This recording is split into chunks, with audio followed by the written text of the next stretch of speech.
cerrando Semana Santa, no sé qué sentimientos te produce. Sé que habrás dormido una hora menos hoy. Además hay que trabajar mañana. Bueno, no todos, algunos todavía siguen de vacaciones mañana, con los maestros, ¿verdad, April? Un día más, genial. Pero ha sido una semana, y siempre lo es, muy singular. En Granada, por ejemplo, hemos tenido las procesiones, una fotito aquí para dar el crédito al periódico Granada Hoy. Hemos tenido el terrible acontecimiento muy cerca de nosotros en Bélgica. Y el hecho es que hoy celebramos algo muy especial. Cuando concluimos Semana Santa, en la tradición cristiana lo describimos como el Domingo de Resurrección. Y no sé cuál sea tu sentimiento sobre toda esta semana, sobre lo que has visto y has participado o no.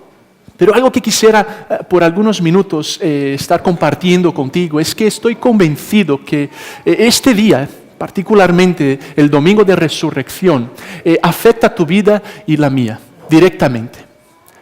Y no sé cómo veas las cosas, pero una cosa estoy convencido. El Domingo de Resurrección grita esperanza, grita aceptación, grita misión y grita otras cosas más muy especiales en nuestras vidas. ¿Verdad, Robbie? Y lo ha hecho desde el primer día cuando podemos acercarnos a este acontecimiento que ha cambiado la historia. Yo quisiera invitarte a venir conmigo y hacer la lectura de una narrativa, de algo que ocurrió hace 2000 años, pero que otra vez afecta tu vida y la mía. Aquí en C29 estamos viajando por una de las biografías de Jesús, uno de los libros de la segunda parte de la Biblia, que es el libro de Marcos, lo que Marcos nos cuenta sobre la vida de Jesús. Y hoy estamos cerrando 12 partes de esa serie y queremos terminar con este acontecimiento, con ese evento tan especial que hoy se celebra por todo el mundo y que, como decía, afecta tu vida y la mía.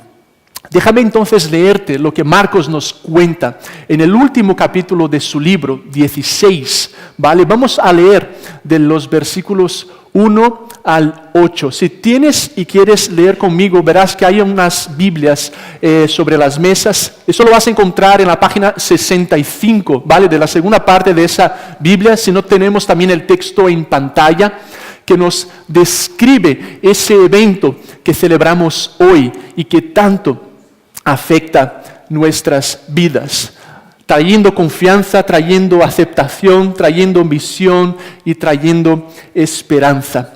¿Vale? Y vamos a leerlo y voy a pausar para dar un poco de contexto con lo que está ocurriendo. Y si es la primera vez que estás escuchando algo de la Biblia, quiero asegurarme que estés conmigo, ¿vale? Que mires cómo eso se relaciona con nuestras vidas, ¿vale? Mira, Marcos nos dice lo siguiente, que pasado el sábado, porque es importante eso, porque Jesús había sido crucificado ¿en qué día de la semana? ¿Vale? El viernes, lo ponen en la cruz a las 9 de la mañana, está colgado 6 horas de acuerdo a sus biógrafos hasta que muere, ¿vale? El viernes. Para los judíos, el viernes, cuando el sol ya no estaba, empezaba lo que ellos describen como el día de descanso, ¿vale? Que va del viernes, cuando el sol se pone, hasta el sábado, ¿vale? Son 24 horas, cuando tú no trabajabas.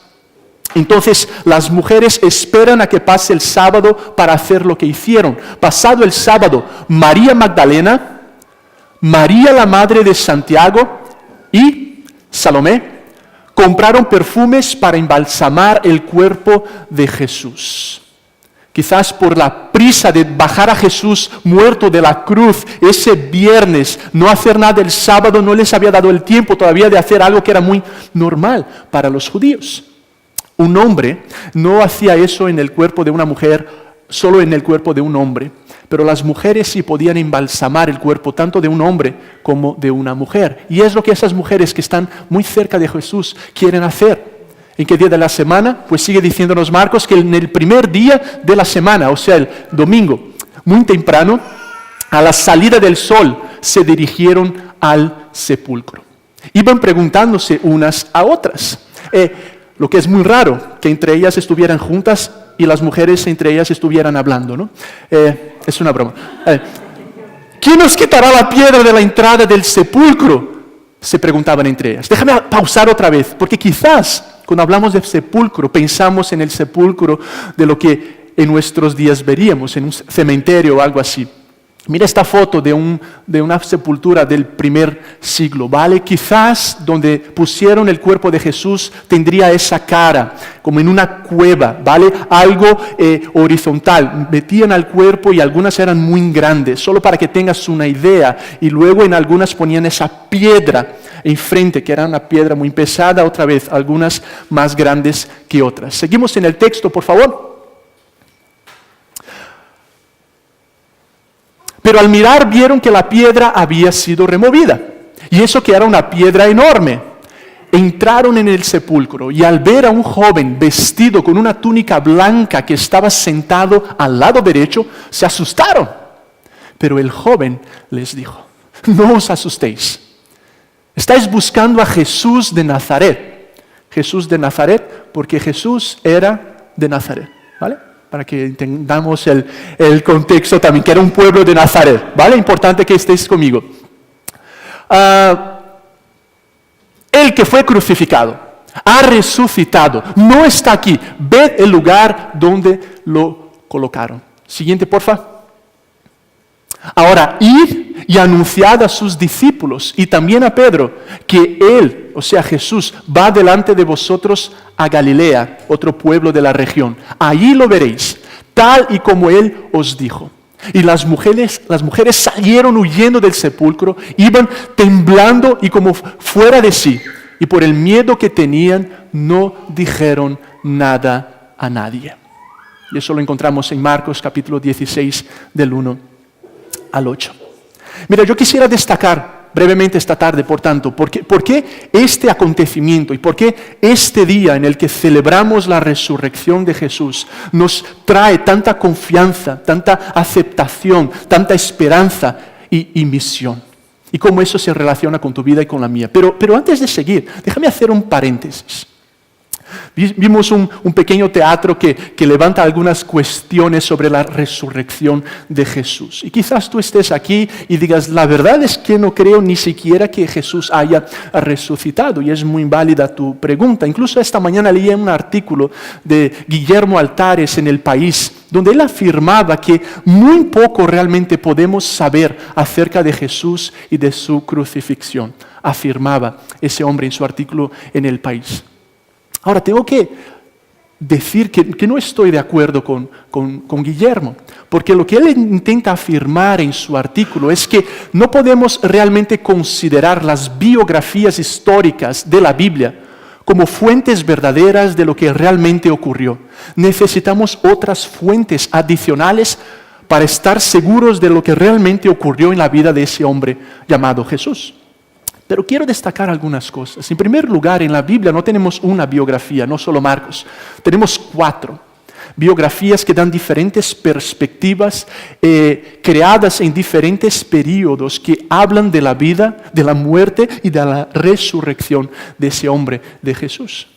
Y muchas de ellas, y todas ellas realmente, como es el caso de Marcos, cuando haces una lectura honesta, verás que son profundamente históricas. Por ejemplo, Marcos nos habla de cuántas mujeres que se acercan aquí para embalsamar el cuerpo de Jesús. 3. Las menciona aquí, las menciona un poco antes 2 veces. O sea, en pocos versículos escuchamos 3 veces el nombre de las mismas mujeres. O sea, son personas reales que al leer el libro tú podías acercarte y hablarles y preguntarles: oye, ese domingo cuando os acercasteis a esa cueva, a esa tumba, dinos qué pasó. Pero no solo ellas. Tenemos los testigos que son los seguidores de Jesús, y la Biblia nos cuenta de varias apariciones de Jesús vivo. Y algunos pueden decir, pero bueno, quizás estaban teniendo visiones o estaban tomando alguna cosa que les producían esas visiones, qué sé yo, ¿no? Pero Pablo nos habla de más de 500 testigos que vieron a Jesús vivo otra vez después de su muerte. Es que quizás no murió. Bueno, las mismas biografías nos cuentan que Pilato, una autoridad romana, antes de dejar bajar el cuerpo de Jesús de la cruz, acerca a uno de los soldados que tenía la responsabilidad sobre lo que estaba ocurriendo y le pregunta, ¿realmente murió? Y ese soldado moriría si dijera algo que era mentira y confirma la muerte de Jesús. Y sus discípulos lo ven muerto, por eso esas mujeres iban a lo que iban. 500 personas lo ven vivo. Y otra vez, si lees lo que está ocurriendo y tienes alguna pregunta, puedes hablar con 500 personas de ese entonces. Otra vez, como vimos en el teatro, las primeras personas que reciben la buena noticia, o para usar un término bíblico, el evangelio de que Jesús ha resucitado, fueron mujeres también. Y como nos recordaba aquí Juan, la verdad es que tristemente en ese entonces la mujer no servía para ser testigo, no valía la opinión femenina en ese entonces. Entonces, si estás creando algo, una ficción, no escoges a una mujer para ser testigo. Y es realmente lo que está ocurriendo. ¿Por qué? Porque es la historia, es lo que ha ocurrido. Y este autor del artículo del País me ha parecido curioso. Dice, pero la verdad es que varias de las cosas que las biografías bíblicas cuentan sobre Jesús, la historia nos está demostrando que son realmente verdades. La manera como hacían las cosas y tal, realmente otras literatura de ese entonces nos está confirmando que es verdad. Sin embargo, él desecha todo lo demás sobrenatural que la Biblia expone, como diciendo, vale, ¿hasta dónde podemos confirmarlo por otra literatura? Vamos a confiar en la Biblia. En lo que no podemos confirmar por otra literatura, no podemos creer en la Biblia. Lo que a mí me parece una perspectiva intelectualmente no muy honesta, cuando encontramos aquí, otra vez, historia. La Biblia no es un libro que a alguien se le ocurrió, no, estamos hablando de historia. Y con Marcos no es distinto. Nos acercamos a una tumba que está vacía y que estaba protegida por las autoridades romanas, de alguien que realmente murió. Y nos acercamos a testigos que al llegar a esa tumba la ven vacía. Y nos acercamos a una tumba vacía de una persona que por muchas veces había dicho anteriormente, yo voy a resucitar. Me vais a matar, pero voy a resucitar. Yo he venido a morir y a resucitar. Y su tumba luego está vacía. Y nos acercamos a alguien que luego aparece a 500 personas y a sus discípulos en ese entonces. Y que además, desde ese entonces, ha encontrado, ha tocado, ha transformado la vida de miles de millones de personas a lo largo de la historia. O sea que la resurrección sí es el centro de la fe cristiana. Sí es un hecho histórico, con profundas raíces en la historia. Es un hecho sobrenatural, pero es histórico. Y ahí todo ocurre. Y no es de sorprendernos que ese movimiento que Jesús genera haya explotado de esa forma.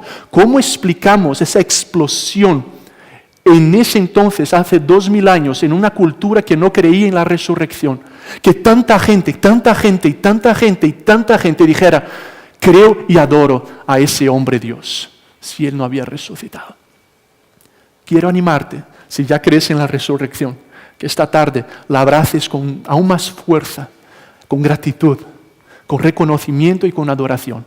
Y si no lo haces, que pudieras considerarlo de verdad este hecho histórico. Déjame cerrar este paréntesis y déjame decirte, por tanto, que creo que la resurrección de Jesús grita, en primer lugar, confianza en Dios. ¿Por qué lo digo? Es interesante que cuando las mujeres entran en la tumba vacía, se encuentran ¿con quién?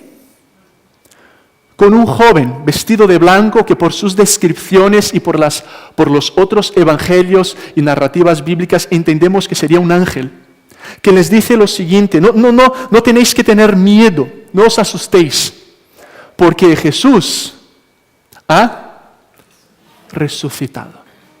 Esa es la traducción que tenemos, aunque el griego original que fue escrito, esa parte de la Biblia, literalmente quiere decir, ha sido resucitado, que es realmente lo que ocurrió, Dios Padre resucitando a Dios Hijo en esa acción, conforme la Biblia nos enseña en otros lugares. Y les dice, y por cierto, os va a encontrar allá adelante en Galilea, avisad a los demás discípulos, como Jesús ya había dicho que lo haría. ¿O no es eso lo que Marcos nos describe? Y ¿sabes lo que es muy interesante? Y no sé si a ti también te deja así como, no me lo puedo creer realmente. Es que Jesús en muchas ocasiones les había dicho a sus discípulos, yo voy a resucitar. Yo voy a resucitar. Incluso en el libro de Marcos lo encontramos en otros momentos que Jesús les dice, voy a resucitar. En el tercer día voy a resucitar. Esas mujeres seguían a Jesús y habían escuchado que Jesús haya dicho, voy a resucitar. ¿Y qué es lo que está ocurriendo aquí? A mí cuando leo eso casi me da ganas de decir, pero es que, ¿estáis tontos o qué?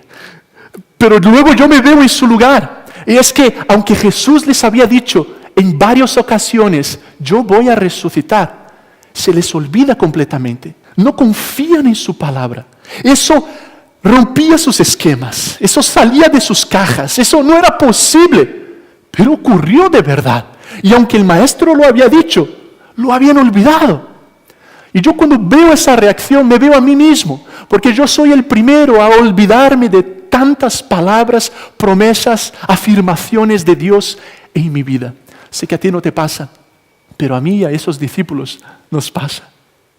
¿No es cierto que a ti y a mí, a todos nos pasa? Que muchas veces simplemente olvidamos todo lo que Dios ha dicho y ha prometido para nuestras vidas. Si así no fuera, esos discípulos estarían expectantes porque Jesús realmente resucitaría.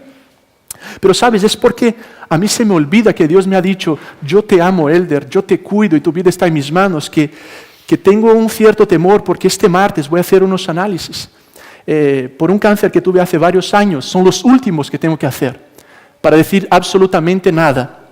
Y no debe de haber nada, pero tengo una cierta ansiedad en mí, una preocupación. Porque si yo recordara realmente lo que Dios me dice en su palabra y tuviera absoluta confianza, quizás no tendría esos sentimientos.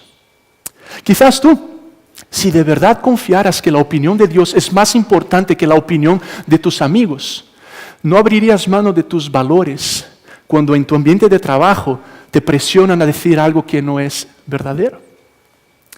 Quizás tú o yo, si de verdad estuviéramos convencidos que Dios nos ama como somos y tiene lo mejor para nosotros y nos ha dado instrucciones incluso sobre nuestra identidad o nuestra sexualidad, escogeríamos abrazar la manera de vivir de Dios, convencidos de que Dios siempre tiene lo mejor. Si yo de verdad escuchara que Jesús ha dicho que así como Dios cuida la naturaleza, mucho más me cuida a mí, quizás no me preocuparía tanto, que quizás no me alcance lo que recibo, el sueldo para fin de mes, y qué voy a hacer, dónde estaré, qué decisiones tomaré, porque recordaré que realmente Dios me ama. Y si realmente yo recordara y conociera todo lo que Él me ha hablado a través de su palabra, no sería como esos discípulos, que me olvidaría cuando llegaran los viernes y los sábados de la vida. Cuando parece ser que todo lo que ves es muerte y desesperación y preguntas y dudas. Porque sabríamos que el domingo llegará. Que lo que Él ha prometido, Él hará. Y que Dios no solo dice la verdad, pero Dios es verdad. Jesús dijo, yo soy el camino y soy la verdad y la vida. Y no hay manera de conocer la realidad tal como es realmente, sino a través de Jesús. Si tuviéramos que medir nuestro nivel de confianza en sus palabras, ¿cómo estaríamos? ¿Cómo ha sido tu semana a la luz de tantas palabras que Dios te habla a ti y a mí? Imagínate si pudiéramos de verdad a partir de hoy confiar que lo que Dios dice siempre es verdad y cueste lo que cueste, merece la pena abrazar su vida, abrazar su camino, abrazar esas decisiones a la luz, porque Dios dice la verdad siempre. Sobre mí, sobre mi sociedad, sobre mis relaciones, sobre mi trabajo, sobre mi matrimonio, sobre mis hijos, sobre mis sueños. Dios siempre dice la verdad.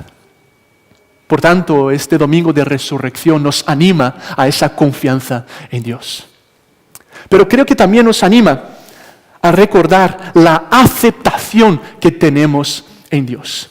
¿Estáis conmigo todavía? ¿Sí? ¿Sí? Vale, sé que la hora de sueño a veces puede cobrar factura ahora, así que por favor, sigue conmigo. Una de las mujeres que se encuentra con Jesús aquí y tiene el privilegio de escuchar del ángel que Jesús había resucitado se llamaba María Magdalena. Y el mismo Marcos nos dice un poco después que esa mujer había sido liberada de 7 demonios por Jesús. Estaba poseída por 7 ángeles malos, o sea, demonios que destruían su vida y Jesús la transformó. Y ella tiene el privilegio de no solo ver a Jesús ser crucificado, no solo llegar en ese momento, pero recibir ese anuncio. ¿Te imaginas lo que pasaría en el corazón de esa mujer? No solo en sus días siguiendo a Jesús, pero sabiendo que había escuchado lo que escuchó y había experimentado lo que experimentó. Me hace pensar que es increíble recordar la aceptación que tenemos en Cristo.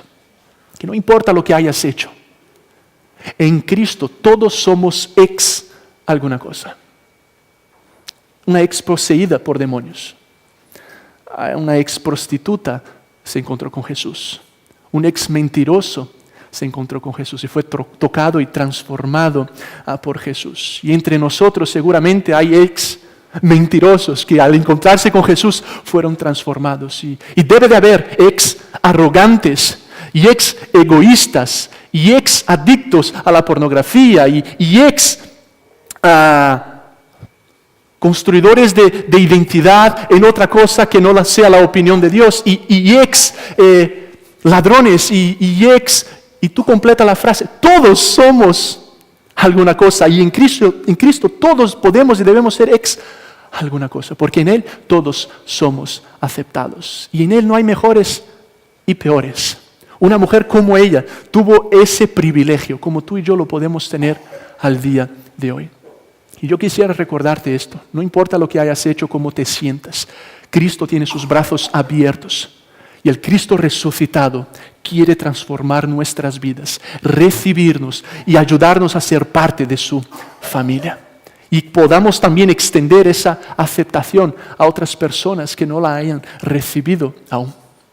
Me pareció curioso lo que leía de algo que ocurrió y el periódico Boston Globe lo sacó como un artículo. Hace unos cuantos años ya, una pareja se iba a casar y fueron a un hotel muy bueno, Hyatt, ahí de Boston, y firmaron el contrato y todo para la cena y todo lo demás. Pero el novio se echó para atrás, un poco antes de la boda, ¿vale? Los hombres a veces son muy sinvergüenza, pero bueno, las mujeres a veces también lo hacen, pero el hecho es que el hombre lo hizo. Y tenían un contrato que no podían ya romper. A la mujer se acerca al hotel, otra vez, realmente pasó en Boston, y le dice, mira, te podemos devolver el 10%. Incluso la gerente del hotel dice, y a mí me pasó igual, yo me iba a casar y mi novio me dejó.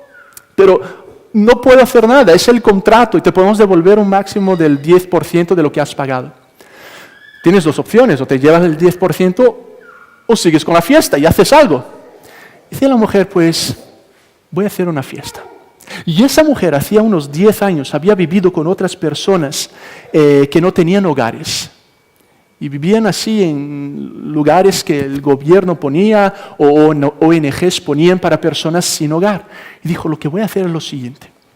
Voy a cambiar un poco el menú, pero voy a hacer una fiesta y voy a mandar invitaciones para esos amigos y para gente que no tiene hogar, para gente que está en la calle, para gente que está pidiendo comida. Y lo hizo. Y esa noche, en ese hotel súper lujoso, llegaron un montón de personas que estaban por las calles y jamás habían disfrutado. Gente que comía pizza de la basura, estaban comiendo ahí pechuga de pollo se me olvidó el nombre, lo tenía aquí, era algo francés, Timo, te lo iba a preguntar si estaba bien dicho, pero bueno.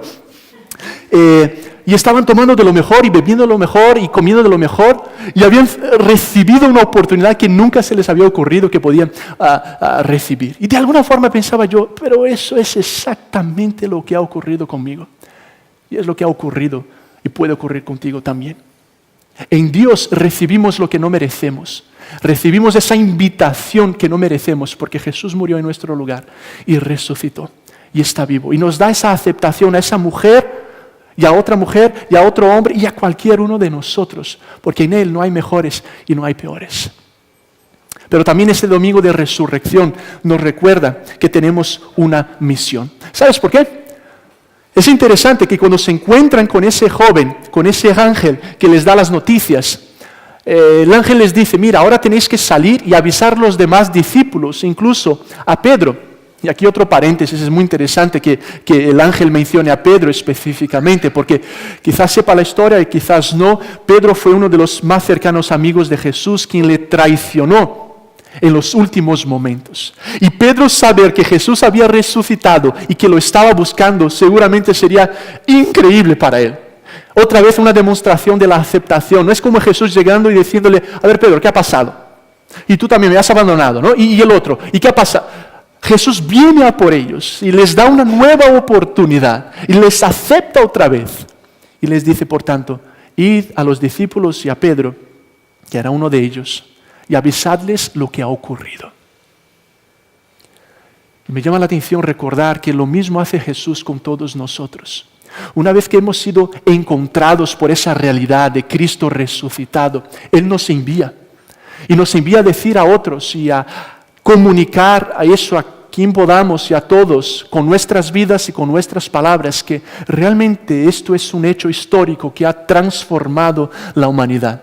Jesús es Dios Hijo, quien vino a este mundo y murió en nuestro lugar y resucitó y está vivo. Y es Señor y volverá, y solo a través de Él hay salvación, solo a través de Él hay perdón de pecados, y solo a través de Él hay nuevas oportunidades, solo a través de Jesús. Por tanto, si sigues a Jesús, estás en una misión, y Él nos invita y nos involucra en esa extensión de su reino en este mundo, en esa reconstrucción no solo de relación con Dios, pero nuestra relación con nosotros mismos y nuestra relación con la naturaleza de manera integral. Pero finalmente, y para terminar, este domingo de resurrección nos grita, yo diría, esperanza. En un mundo que vive lo que hemos vivido esta semana y que mucha gente está viviendo a diario, el domingo de resurrección nos recuerda que Jesús está vivo. Y Él dijo lo siguiente, yo soy la resurrección y la vida. Y el que cree en mí, aunque esté muerto, vivirá. Y por eso yo puedo creer en todo lo que Jesús ha dicho, incluso el hecho de que yo puedo estar con Él para siempre, porque Él ha resucitado.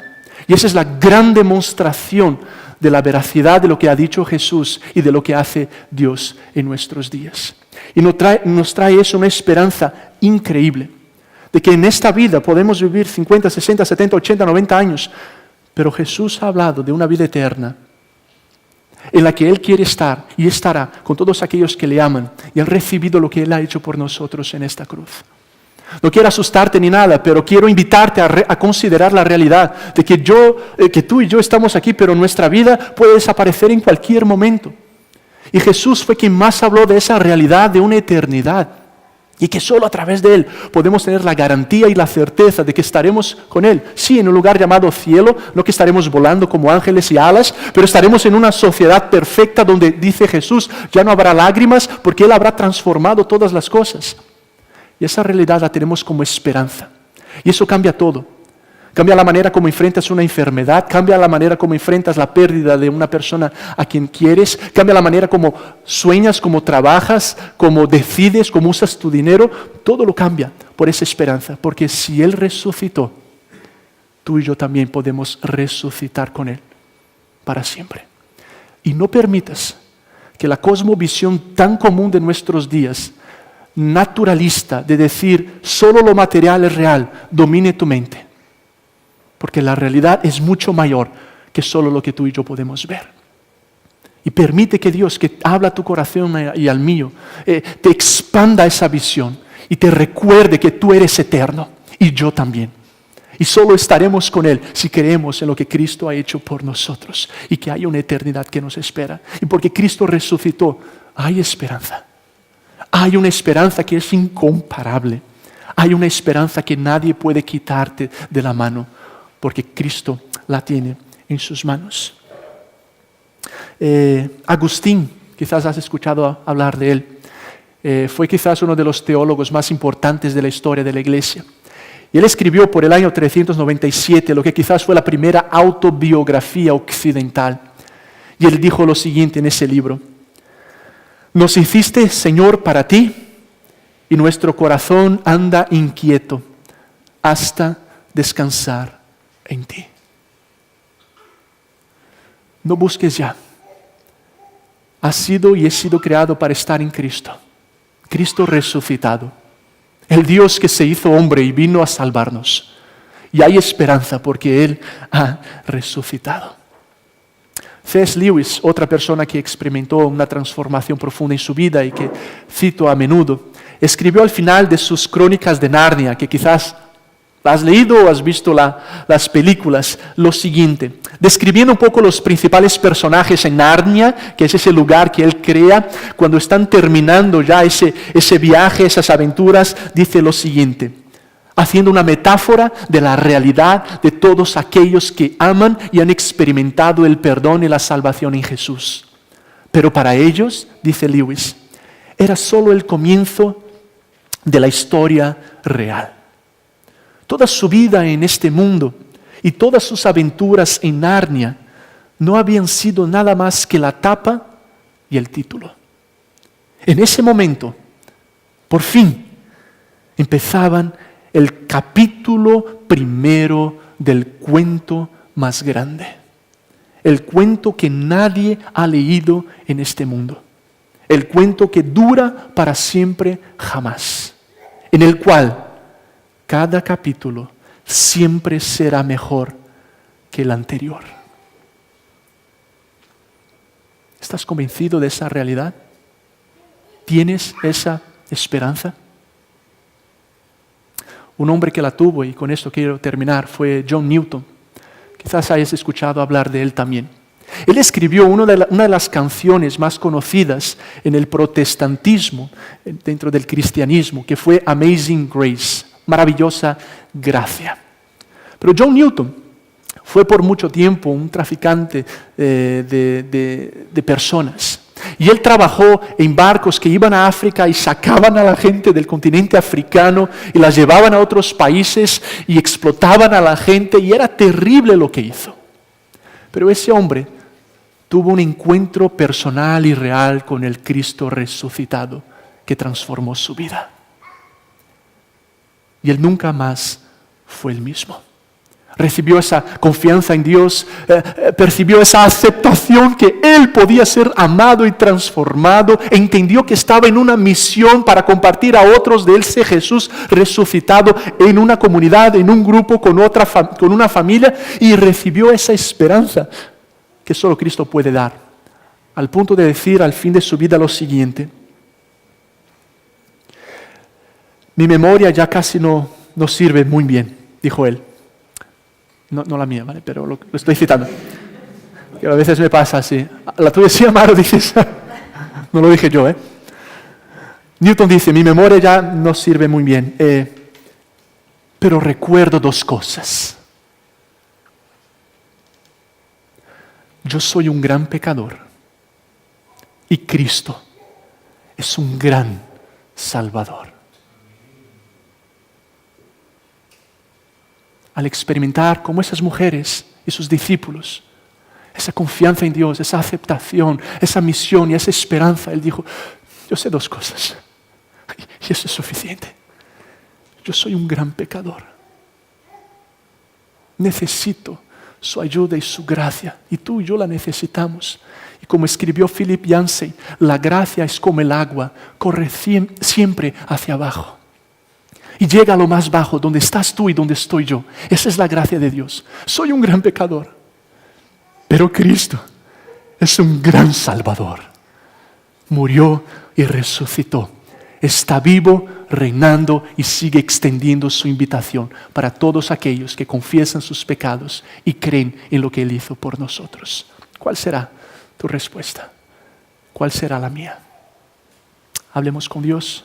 Quiero invitarte, si te parece, a cerrar nuestros ojos y tomar unos instantes para responder en nuestro corazón. En primer lugar, habla con Dios. No importa las palabras que uses.